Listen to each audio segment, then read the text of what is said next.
I'm gonna show you how you can hack any lens and make it better. With only two things. One, the lens of your choice, which I'm using the 24-105, trusty lens, and a wrench.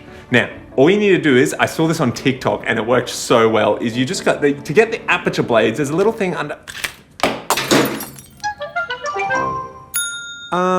So that definitely didn't work, but luckily for you, I might have another solution, and that is all thanks to Viltrox. Now, they sent this out for me to test with the Canon C70, which I love using, by the way. We hire it all the time on bigger shoots, but I was thinking, instead of using this just on the C70, which is a speed booster, so essentially it gives you the full frame look, you get an extra stopper light, yada yada, all that good stuff. I was wondering, could I hack this in a way to put it on my Canon R6 and use it on any camera I own, as long as it's an RF mount? So I got to work in deep thought of figuring out how I could use this with my other lenses.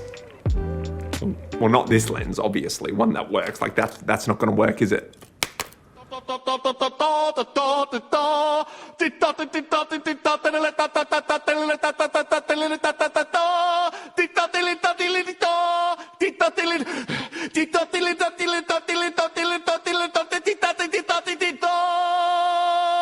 The Viltrox Speed Booster. Now, this paired with your full frame camera will give you some insane vignetting, and there is a way around that. What you gotta have to do is go to menu, cropping, and enable your cropping, and then boom, you now can take full advantage of that extra step of light. As you can see here, it says 2.8. So that is pretty wild that we're getting this full extra stop of light whilst using our normal RF full frame cameras. Now, it isn't exactly perfect full frame, and I did some tests just using 35mm as the focal length. So let's start with the cropped in image. So here it is. This is 35mm cropped timesing by 1.6, which effectively gives us a 56mm. Then boom, we put on the adapter. That then times that 56 by 0.71, which gives us effectively a 39mm. And if you compare that to full frame, you can see there is a slight difference there again, because that goes down to 35mm. And also I had to adjust for the stop and light, so that's why the color shifts the tiniest bit there. So now the tests were done, I was confident enough that this could work on a real shoot. So I was doing a wedding for a friend over the weekend. So I took my R6, put this adapter on, and paired it with a 24-105. Well, not this a working 24-105, not this one. I borrowed another one because this one's broken.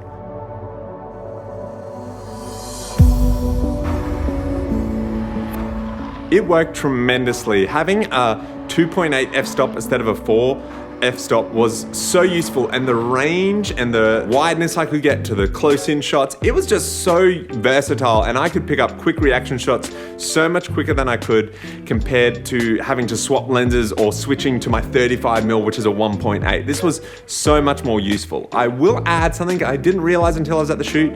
On the R6 in particular, I haven't tested with any other camera, you can't film in super slow mode if you've enabled the crop. So that's probably the only downside I found while filming the wedding. I will quickly add that Canon do have their own adapter for $1,000 that does the exact same thing. Is it 4 times more valuable than the Viltrox, which is $250? Probably not. With that said though, I did get the Viltrox one sent to me for free, and I haven't actually used the Canon one. I've just seen examples online. So take that as you will, and is it a little bit biased? I guess so. If you've enjoyed this video and gotten any value out of it at all, please give it a like and subscribe. You know what to do. Oh, and if you haven't heard, Sony has a response about the Canon R5C, and I've got a whole video about that right here, which you can click on, check it out. Let me know the comments on your thoughts on Sony's response. Otherwise, guys, I'm gonna see you next week for another banger. Peace out.